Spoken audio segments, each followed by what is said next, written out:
All right, good evening. Welcome to another Monday with your Pratt Pack. Crowds hit the streets Saturday in cities and towns across the country to vent their anger over President Trump's policies and No Kings protests, which Republicans have slammed as hate American rallies. People carrying signs with slogans such as "Nothing is more patriotic than protesting or resisting fascism" packed into New York City's Times Square and rallied by the thousands in parks in Boston, Atlanta, and Chicago. Demonstrators took place and marched through Washington to downtown Los Angeles and picketed outside capitals in several Republican-led cities, a courthouse in Billings, Montana, and hundreds of smaller public spaces. All right, listen.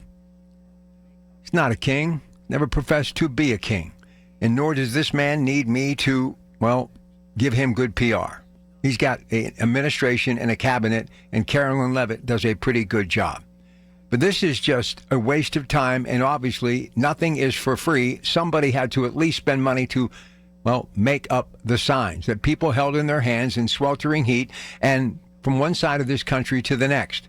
Look, this is not bringing our country together. This is not showing the rest of the world that we are the United States of America, but the divided states of America. And united you stand, and divided we all fall. Look, if you want to put that much time and energy into a No Kings protest, how about promoting your political party or a particular candidate who you believe will actually make a difference in the United States of America? Because the last time I checked, my party, the Democratic Party, and I would have never, ever even thought of doing something like this, my opinion.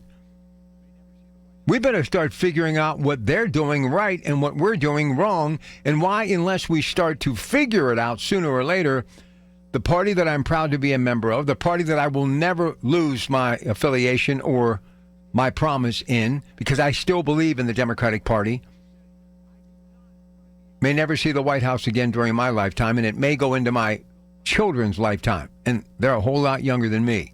This is more than just getting on to the business of our Constitution and democracy and the Founding Fathers, and why we didn't have a king with that first president, George Washington, who said, "I do not want to be a king. This is not a kingdom. It is a democracy built by all people, a United States of America."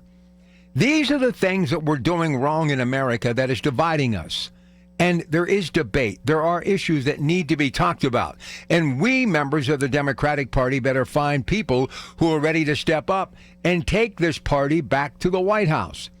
And it's another reason why I hope Josh Shapiro finds a way to be the bargain maker and gets this budget impasse done in Pennsylvania, so he can get through that governor's race, win, lose, or draw, and get ready to represent my party in 2028.